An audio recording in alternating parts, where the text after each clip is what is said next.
Hello, everyone. Welcome back to the Beauty School Bobbi podcast. Today, I am here with a very special guest. I'm here with Elizabeth Faye, and Elizabeth has the longest bio or I have so many things I want to say that she does. The highlights are that Elizabeth is the founder and CEO of Hair Love University. She's the creator of the Vitality Project, which we just learned about, and I'm so excited to talk about today. She's literally changing the way that we talk about mental health in the beauty industry. Before it was super common and accepted to talk about these things, was already on her own journey of figuring out what the industry needed for mental health. So she is such an asset. She also has gone viral with her TEDx talk. So if you haven't watched that yet, we'll put that in the link below, or the link down below, so that you can go watch that, because it's really incredible. And to get to know who she is as a person, maybe more than you'll get to have a time for on this podcast. So definitely go check that out. But welcome to the show, Elizabeth. Hi. That is a little true. I have a long bio. Basically, hairdresser turned life coach. There you go. Yes, in the simplest way. Yes.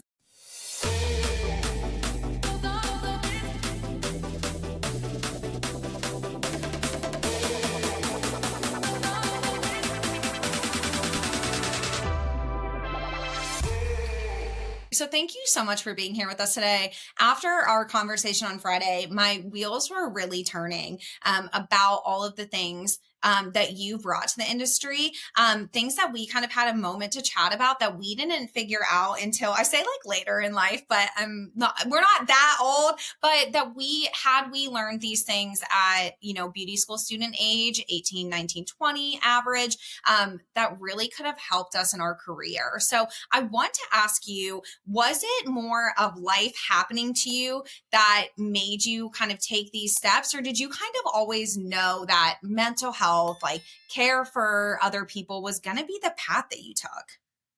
That's a really cool question. So I have a few answers to that. I'd say a little bit of both. I grew up with a dad my dad and my grandpa are both teachers, and my grandpa was actually a teacher like in high school. My dad, he did like blue collar work, like I don't know exactly, something with the pipes in the ground for the city, right? Like, I don't know exactly what he did. I know that he came home really dirty every day and wore a blue jumpsuit. And at night, he was a yoga teacher and he led hikes. Wait, what? Yeah. My dad's, that's amazing. He's like actually the coolest. He's at our hair love retreats. So he's a mountain man. He trades beads. He hosts rendezvous. He takes people into the mountains and teaches them.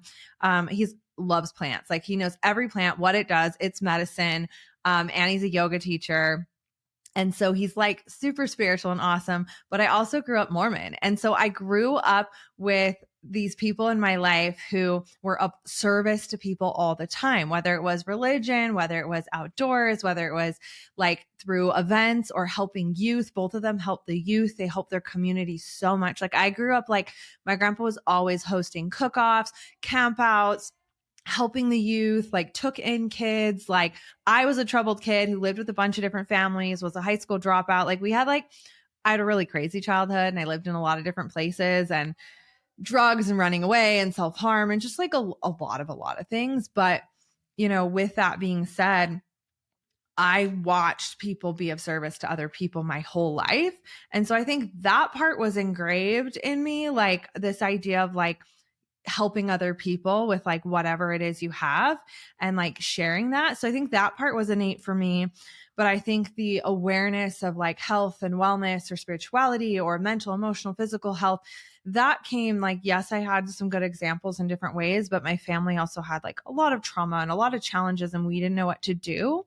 And I think it took like a lot of very painful experiences in my life to kind of bring me closer to like, I need tools. I need education on this. Like, like falling on my face, whether it was single mom, high school dropout, financial challenges, losing jobs, like whatever it was, building a business in our industry. And then my health crisis, which I had a big health crisis, which led to me going full-fledged into wellness. That really like, I feel like slowly like woke me up to the importance of it piece by piece. So it wasn't really one thing. It was kind of just like life experience over time, but I always had good examples of service. And then being a hairdresser, I watched and witnessed the experience of like, we're service-based providers, but like really what it does beyond the service. It's like we make people feel heard, seen, and loved. Like it's a big deal. Yeah, for sure. And I think that I don't know if you've this experience because I'm sure when you're teaching, like when you tell your story, I think a lot of people will be like, "Oh yeah, right." Like, "Okay, like she's never." But like when you tell your story and you're like, "No, I have been through this stuff." I think that credibility is so helpful. Do you find that the people that like cross your path or come because at this point you've met a lot of people, do you find that you kind of have very similar experiences with people? Like people have Yes. come to you that have been like, "Oh, I had this exact same thing happen." Yes. I feel like, and in different settings, I might share more vulnerably than others, kind of depending Mhm. on read the room, what feels Right. appropriate. But I mean, like, I feel like in our industry, we attract creatives and we attract these people who want to give back to people in some way. Like they want to do something with their hands, whether it be skin, hair, nails, some sort of beauty or wellness. And so they're called towards people or art, or they want to like, find a craft where they can find themselves in. And I do feel like, a lot of like feeling stupid my whole life and dropping out of high school or, my past experience with drugs and running away and abuse and just like my whole wild story. Like I've never told a story ever in a room and not had like so many people like share. Like I feel like we're all so similar in so many Mhm. ways. And, our experiences, I always say this like trauma isn't measured. It's not like, this is bigger and this is smaller. Like it's all just experiences that we get to go through and heal and come from. But I feel so many similarities in so many I tell the ways. students all the time that like you'll be shocked about who even just like in beauty school when they're taking clients like you'll be shocked who comes into your chair and like, oh, I was supposed to talk to this person because I've had this experience and then I'm able to help and like seeing them get to do that at such a young age and like such an early level in their career is so special because I know that after doing this for a while or being like more mature you're like, oh yeah, this is how it happens, but for them to know like what you're going through right now is so hard, but I promise you, like, if you stay on that and you put in the work, like, you're going to be able to help so many people because of this. And I know how healing that is to be able to be like, oh, I helped people from this. It was worth it. I would do it all over again Yes. if I knew I got here. I think Yes. that hearing it from other people, especially somebody like you who has had so much success and stuff too, is helpful to them. Just to say, like, there's life on the other side of Oh this, my like gosh. what you're going through is not forever. I tell the students all the time, like, I wouldn't go back to years in my 20s, like for $1 million. Like, I wouldn't go back. You're in like Yes. the hardest part of life. Yeah. And but it's also the age where you think you're supposed to like have it figured out. Like, Yeah. you know what I mean? So it's so hard. And I just like love the idea of, them getting to see you and to know that like you haven't just had this like perfect path that just led you to where you are now. There's been hardship in that too. Yeah. And I think that what has changed my life and really helped me is I had mentors at a young age that helped me, whether it was beauty school teachers or it was a lot through the salon, like my first bosses and like being an assistant and getting mentored by them. And sometimes it was through books, I was like CDs, I'd put in my car, but like now that might be a podcast or something like that, where these people maybe didn't know they were my mentors, but I couldn't afford to coach with them at that age. And Mhm. so I was like listening to everything I could get my hands on. And really the idea, and this is my words for it, but call it whatever feels good to you, is everything's a sacred opportunity for transformation. And so whatever I'm being initiated into, it actually is an initiation. Life is not happening to me, it's happening for me. And when I can lean in and say, okay, what's here for me? What am I being taught? What do I need to grow through? What do I need to let go of? What do I need to expand my mind around? That creates a lot of ease, even in times of pain, of like, okay, I'm literally being turned into a version of myself that can hold my future dream. So if you're going to be, a stylist or an owner or a teacher or buy a house or have the love of your life or make a certain amount of money, you have to be initiated into the type of person who can not only make that type of money, but manage that type of money and be a good advocate for it. And so each of these things is pieces. They're like breadcrumbs. And when you can just trust where you're at and stop waiting to be somewhere else. Because when you get there, you're going to wait for the next thing and just really be in the journey. I was literally telling my husband this today. I was telling him about something specific in my career. And I was like, I really thought when this thing happened, I would arrive. And that would be like it. And I go, man, I did that for so many years. Like I kept being like, when this happens, I arrive. And I would do it with motherhood or my house or my car or my friendships or my health. And I was like, it's really such a reminder, like life's a journey. It's not about, right? It's like that false peak syndrome. You think you're at the peak and there's another freaking peak. Like it's all just the journey, and there's views along the way, and like just being where your feet are at and trusting like my feet are exactly where they need to be. And like, there's something here for you now, you know? Yeah. And so that has helped me a lot. That is so big. I think especially if you can remember back to like graduating from beauty school, right? And like being like, I did it. Like I did beauty school. And then you're like, oh, I just came into a salon and I'm starting over. Like, yeah, that's a new hike. a new, like, and you're like, wait, I just did the really hard thing and I passed my state board and I got the job and I whatever. And like, I think that is so important to remember, because that's exactly how we think about things. Like we're just on to the next thing. But knowing that like, okay, well now I'm starting at the salon and I'm starting in this program, and yes, I'm new, but this is just a new journey. Like this is just part of it, I think is so valuable. I think that's amazing. Yeah, it helps because you're not waiting to arrive. You've arrived. If you're here now, you've arrived. If I can be in the present moment, I have arrived, because that's exactly where I'm supposed to be. And that's all there really is. And you'll always, as soon as you make, you'll be like, oh, well, when I get the clientele, then you'll get the clientele. And then you'll be like, oh, when I get an assistant. Okay. And then you'll get an assistant. And when I make 100 grand, well, what about when I make 200? Well, what about when I'm this and that? And that's beautiful. It's your evolution. It's your growth. And so just try your best to enjoy it. Recommendation in that, is there like a practice that you have, or are you just like thinking about how to do? I mean, what do you do to like say, okay, I'm here, and like acknowledge that? Cause like, I mean, for a lot of us, our brains are moving like so fast on to the next thing. And so in this industry where you're scheduled, and where you're like, oh, my next client, like for me, even just doing like admissions and meeting with people, I look at my calendar in the morning and I'm like, okay, I have this, I have this, I have this. And I'm already on to the next thing. Like right now, I still am like, okay, so when I get home, my daughter has gymnastics and we're doing, you know what I mean? We're always in so what can we do to put some things into practice that are going to allow us to do that more, to be more present, to like be where we are? Yes, that is such a great question. So I'm going to give you $1 million answer. This answer has changed my life. It has changed my body. It has changed how much money I make. It has changed me as a mother. It healed literally like things I was going through in my life on a lot of levels. And it's the only reason I'm still with my husband. And it is the only reason that I'm able to continue to scale my business, because you just add more things to your plate as you grow and evolve. Learn to meditate. Learn to have a meditation practice.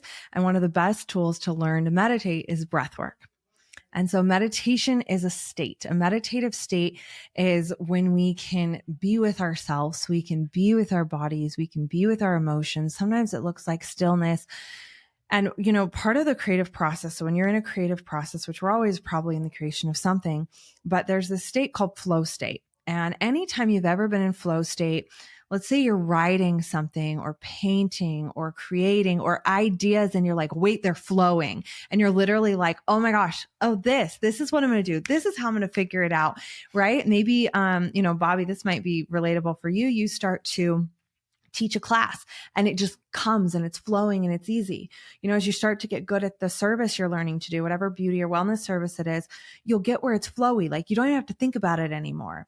Maybe you've cooked before or danced or sang, and you kind of get into this state. A thing that I do when I get a massage, I go into a meditative state. I'm neither awake nor asleep. I'm in this kind of like flow state, and it's almost like things can flow in and they can flow out, and I'm not monkey minding. Like, my mind isn't like trying to figure out, force, fix, none of that.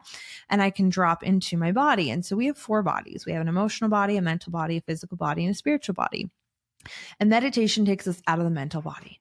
And so we always are in our heads trying to figure stuff out, fix it, all the things. When we drop into that state, we're more connected with our feelings, our intuition, our creativity, that like more ethereal part of ourselves, that more somatic part. Somatic means your body. That's your soma. Your psyche is your mind. And so we live in a very mind heavy world, right? It's just like, what do I think? What do I think? What do I do? What do I do? Right? Instead of like, how can I be? How can I be? And being, you would think wouldn't be so damn hard. Sorry about my French, but like you wouldn't think it'd be that hard to be. But when you're going all the time, sitting down to be still can feel like the hardest thing to do. Relaxing can feel hard. Enjoying a vacation can feel uncomfortable. Really receiving a compliment can feel weird. And we have to think, well, that relates to us receiving clarity, receiving money, receiving support, receiving help, really settling into the body. And so the reason I love breath work is if you breathe long enough, you will drop out of your head and into your body, and it gives you something to focus on. Focus on the breath, follow the breath. And so the breath is the bridge to higher consciousness. And if you begin to breathe, what happens is you regulate your nervous system. And when your nervous system is regulated, which we all have a nervous system, think of it as like the CEO of the body. It's like your sensing system. Your nervous system is how you feel and experience life in yourself, whether that be anxiety or enjoying it and feeling present. And when we're used to a dysregulated nervous system, because we're not taking our emotional body, our spiritual body, our, all these other parts of us to the gym, right? Through meditation, just like we go get our physical body stronger. This is like taking that part of ourselves to practice to regulate that nervous system. It's foreign to feel these things. It's like, I don't even know how to feel them. And so with practice, just like working out, you get stronger. Your body learns how to regulate. And so dysregulation would be fight, flight, freeze, fawn. Maybe you've heard those things. And so regulate is when you feel really safe in your body. That's the state of presence. You're here now. You're nowhere else. When you are having anxiety, you're somewhere else. You're future pacing fear, stress, something that's coming in the future, where in the present state, you're just here. And it is a practice. Oh my goodness, how many years I had to practice till I got good at it. And I keep it up just like the gym. If you get really buff and toned and you stop going, you're not buff and toned forever. But it's a practice that feels so good eventually. And even within a few minutes, at first you're like, I don't want to do this. And that's why I love breath work, is because it will regulate your nervous system. And if you just did it for 5 minutes a day, it would actually change your life. And it would begin to teach your body it's safe to be regulated, to know regulation, to know presence. So that's my $1 million tip. It has changed everything for me, and it's free 99. Yeah. No, you incorporated this into the Vitality Project. Like, yes. Of this is available in a program where beauty schools can actually like purchase this whole package that you have, or this whole curriculum that you have, and actually make this a part of beauty school, like, which is so incredible, because there's so many things that you like want to focus on from state board, and make sure you get your cutting class, and make sure like you deciding like, you know what, this is important enough. And then other brands getting on board to support that, I think is so amazing. And I really think that this is, I've seen other brands do it in a different way. What I love about what you're doing is it's so practical. Like, imagine had this been available to you in beauty school, like what a difference the chaos could have been if everyone could. Yeah. Like, I'm just thinking, like, if we all could do that and like implement this, like all of our lives are going to be easier, not only better, like physically and all that from like curing the anxiety and or helping the anxiety and stuff, but like just the way we interact with each other, I think is huge. So amazing. So I want to ask you, as far as this being something that you implemented into the beauty industry, why is it so important for us specifically? Whether you're an esthetician or a cosmetologist or a nail tech or a barber, like, why do you think that this industry needs us so bad? I mean, you're fighting for this. You created something so big. I mean, you're putting time, energy, like you believe in this, which I think is amazing. Why do you think this is an industry that needs this? Why is it so important that we have this? Yeah. What I'll say is later watch the TED Talk. You'll learn a little bit about me, but I share the big idea of what we do is bigger than a service. And what we do is, it's not the haircut, it's not the polish, it's not the fade, it's not the facial, it's not the massage. It's the way we make someone feel. And I share how I got into the industry, which is just like the most beautiful, wild story that blows my mind to this day. And I share how that stayed with me. And it was the way a hairdresser made me feel was the long story short. He ended up mentoring me for good grades on a report card. I was a punk kid. I was sent away to different schools and families. And he ended up mentoring me to do my hair for free if I would bring in my report card from 12 to 16 years old. And I looked back as like a grown woman and being like, why did that work? Like, why was that the only thing? Like, trust me, lots of people tried lots of things. Like, church, school, counselors, therapists, sending me away. Like, I mean, the list goes on. Like, why was that the only thing? And it was the way I felt. I felt heard, I felt seen, and I felt loved. And I thought, wow, what an impact it is that we really do. And I shared for years as a business coach when I was business coaching. This is why it's important as a beauty professional. You make a lot of money and you know how to run your business well. So you get to do the thing that actually matters. Because when you're worried about all these things for 30 years of your career, right? At the beginning, we're probably a little concerned about cash. We're working on it. We're building our clientele, but we're building up our wealth, right? And I'm like, it's important that you have financial literacy and you learn to do that so you can do the thing that matters most, which is making someone feel heard, seen, and loved. When I did a hair class, I would say, this is why it matters that you're good at your techniques and you practice and you put in the reps so you can actually focus on the client, right? And not just be worried about the service. And even more so with the work I do now, this is why it's important that you are well and you are whole, because you cannot do the thing which you actually do, which is holding space for other people, if you are not well, if you're not taking care of yourself. And we give a lot to people. And so it's important to learn how to take care of ourselves. It's important to learn, how to regulate ourselves, how to protect ourselves, how to, energetically, emotionally, mentally, and really fortify ourselves physically in all these different ways so we can have sustainability in our career. We can enjoy it. We can love it. We can do it for a long time. And there's no reason, like, this is one of the most abundant industries in the world. Like, the beauty industry and wellness industry are some of the fastest growing industries. There's no reason why this cannot be a lifetime career for you that makes a lot of money, helps a lot of people, changes lives, all of the things. But if you do not take care of yourself, there will be an expiration date on your career because you're helping other people for a living. And so when I went through, different certifications and trainings and all the things I do now, I learned a lot of tools in the room with therapists and healers and doctors and life coaches and yoga people, all of the things, how to protect ourselves. And energetically, emotionally, when we're holding space and learning different practices. And that was where I started, as I started bringing in wellness tools and really just like protecting ourselves and regulating ourselves with my clients. And I mean, I have a big education community. And so that was able to reach tens of thousands of people. So we got to really see that it was not just impactful, it was completely career transformative. And they're simple tools. They're not hard tools, but without them, we actually can have some pretty big problems. And so it's a simple solution, but also a very, can be challenging over time in the career doing it. And they're just important human skills to have in general, right? We think we're in beauty or wellness. We're actually in the business of people. And so when we have emotional intelligence, when we have tools for mental, emotional health, physical vitality, spiritual vitality, we have more health and wealth, well-being in our lives, which does affect our wealth and our success. And so, I'll sum it up with this. You can have 99 problems. When your health is a problem, you have one. Mm-hmm. Let's prevent that. Let's prevent burnout. Let's prevent these sorts of issues that don't need to happen.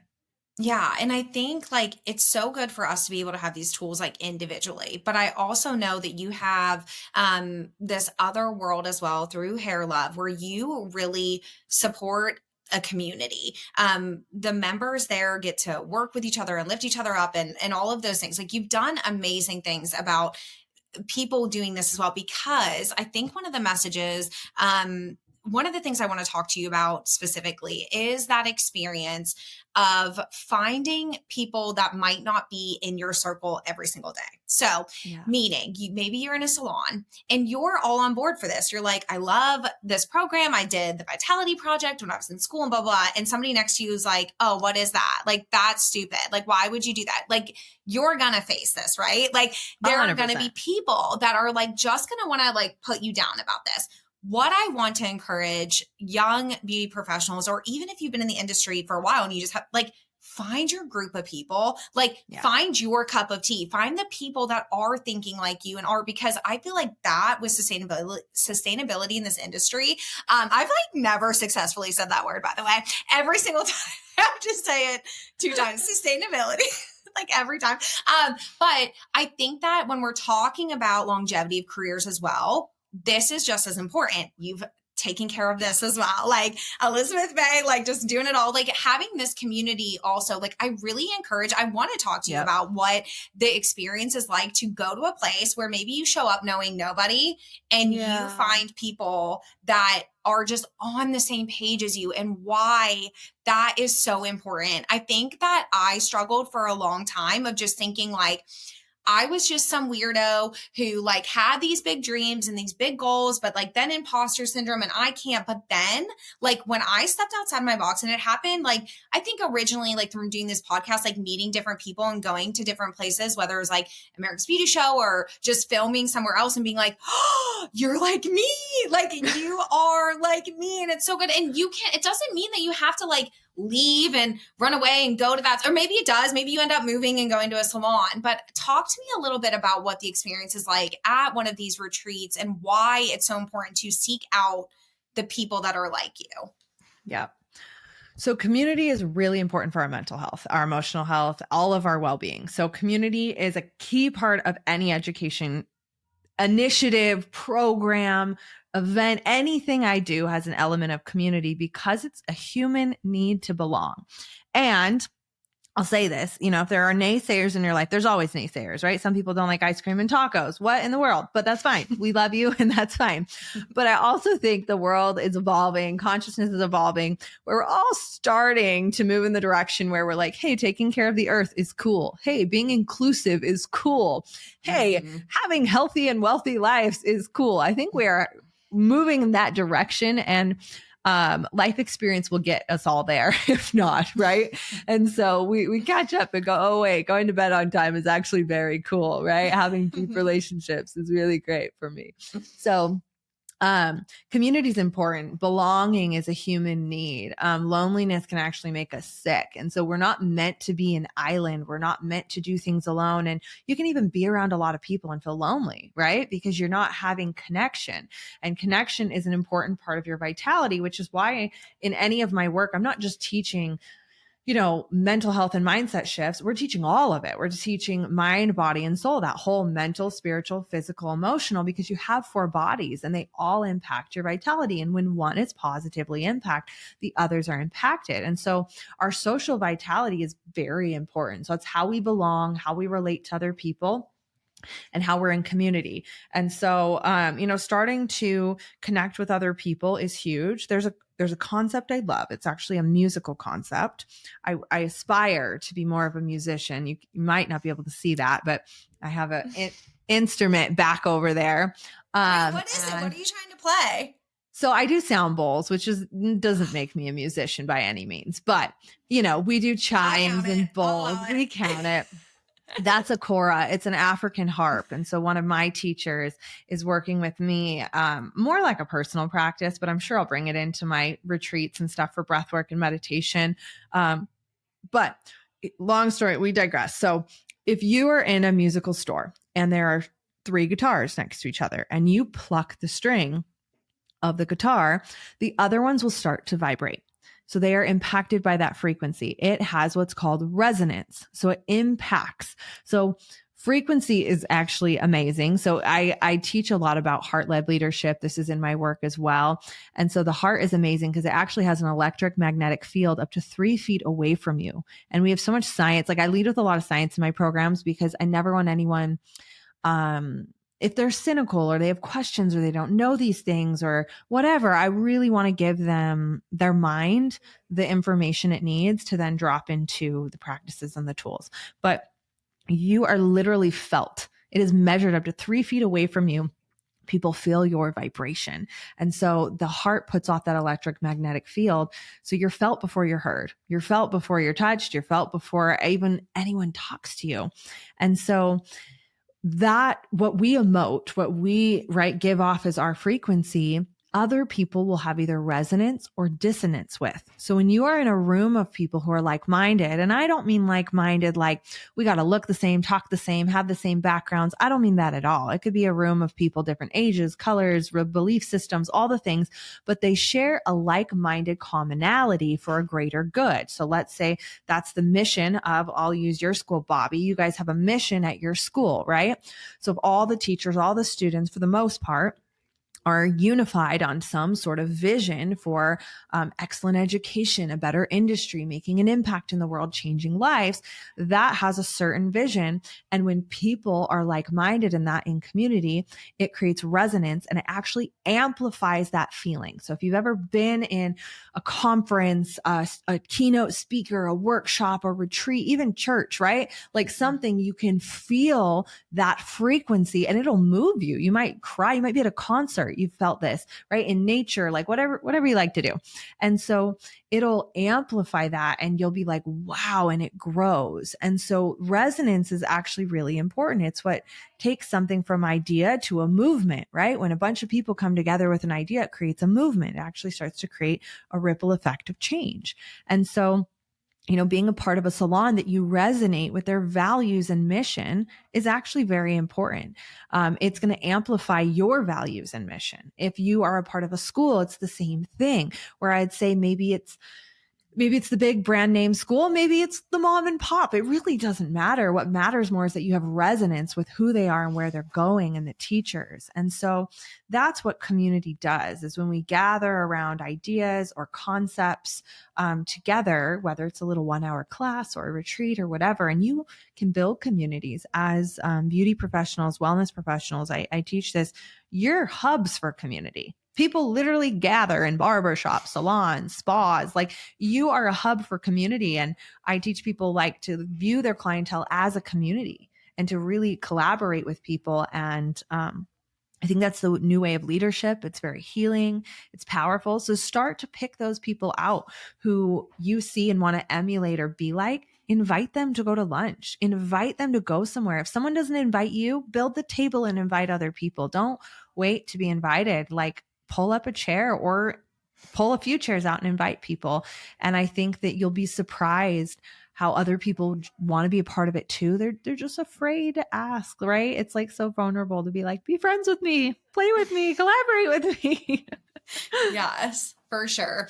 I love that. And I think it's really important. I mean, that comes with time and there's confidence with age, I think, for sure, to feel more comfortable to do those things. But I think, like you said, like, most people in this industry are so willing to help and like want to give back, and they want to like make it easier than it was for them, kind of thing, like they want that. And I think like just the ask is really important. And I always am like, if they say no, it's not awkward unless like you feel like you made it all, you know what I mean? Like, it's on you. Like, don't let it bother you. Just be like, oh, they said no, move on, like, so I think it's important just to like put that out there to try, because I know it can be scary.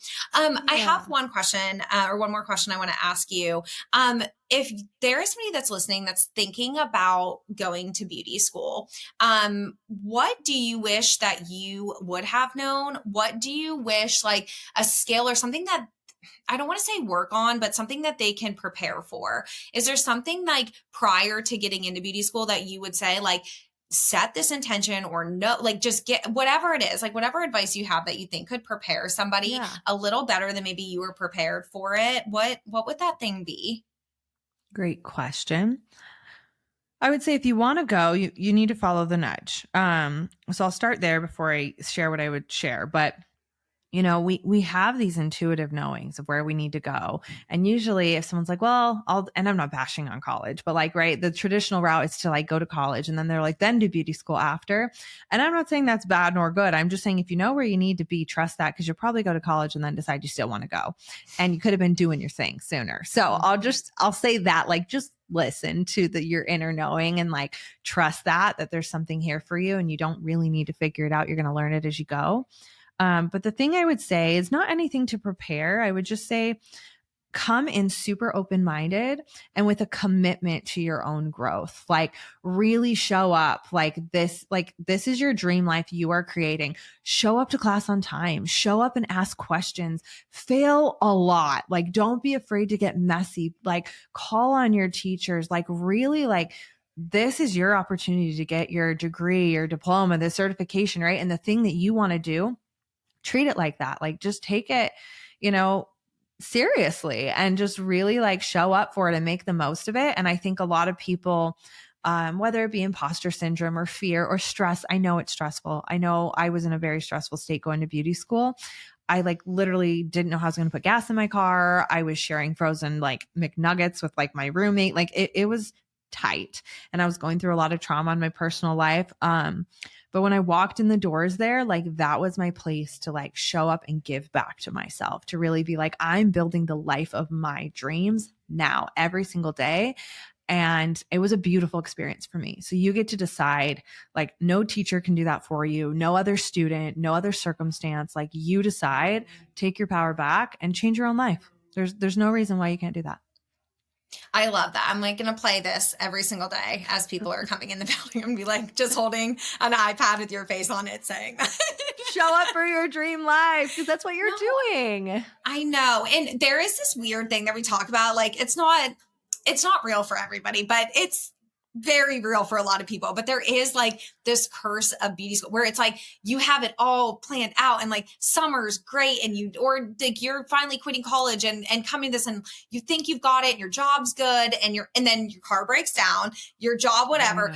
Now it happens. Like we're like, here it comes, like they'll come in and I'm like, I know it gets so hard. And like you said, like let this be the place where you show up for yourself and you like not for everyone else and not for whatever you've paid to go to school or whatever, like show up for you. Like this is the positive. And that is one thing that I wish like students really got. But I think again, these are things that like can sometimes come with experience, like listen to us. But I know that sometimes I have to like live through things to learn it. Like I'm just one of those people, like it has to happen to me to learn it. You can tell me 100 times. And I do think that's such a great message because again, it's going to get hard. It's not like it will inevitably, even if everything's perfect when you start and you've done all the things, I've got childcare worked out and all the things, like it will get messy. But I think just like knowing that this is the space. Yes. Yeah. And it is the space that you're pouring into yourself and it's your initiation. You said, I want to be a professional in the beauty and wellness industry. You're going to be initiated with the tools, the fortitude, the awareness, and the capacity that you're going to need to build a clientele and make a lot of money. And it'll feel easier after because you work through a lot of these things in school. But each season comes with its own, right? Peak to climb and to just really like sacred opportunity. What's here for me now? Who can I ask for help? How can I lean in? I'm showing up for my dream life. Messy and all, failing and all of it. Like, let's go. Like, it doesn't need to be perfect to be profound. Yes, that's so amazing. And I love that message. And like I said, I think that that's so important for young stylists, people coming in the industry, thinking about coming in the industry to hear. So thank you so much for that. And Elizabeth, where can we follow you? I know you're doing so much. Where's like the one spot that we can keep up with what you're doing? Where can we find you? Yeah, I think the TED is a great thing to watch. It's 5 minutes. It's just inspiring, has a really beautiful message that relates to us all. So if you want to link that. And then 2 places. I have my brand, Hair Love University, on Instagram or the website. So just Hair Love University. There's lots of free stuff, paid stuff, just vibes you can explore. And then if you want a little bit more of the wellness side, a little bit more of my stuff, I have my personal brand, Hey Elizabeth Faye, on Instagram or my website. And you can kind of go down and there's free stuff, paid stuff, all the things. You can kind of just explore and see what's your vibe. That's awesome. Well, we definitely will check that out. We'll tag everything again in the comments below. So thank you so much for this. And thank you for taking time to record with us. I'm trying to think because there's been multiple people. I met you briefly at America's Beauty Show. Kia, Neal, and I were talking. Yes. You were walking by and Kia was like, Bobbi, do you know Elizabeth? Do you know Bobbi? Like, go. And we like walked out and like we had that moment. But somebody else recently was telling me about you and they were like, you just like have to connect with her. They're like, like, you guys like need to talk. So I'm so thankful that we were able to do this. I'm so thankful for everything you're doing for beauty school students through Vitality Project. I'm pumped to be able to like look back on this and be like, remember when we had to start with this? Because I'm just really hoping that this becomes so much a part of our practice in life that I'm going to be like, remember like 10 years ago when it was like crazy to have this and it was not, like, and I think that the trajectory is going to be that this is something that hopefully our kids are going to, manage easier than we did. And again, the industry as a whole. So I'm just so thankful for you. Thank you for seeing the vision. Thank you for seeing me. I see you. I love your energy. I love what you're doing.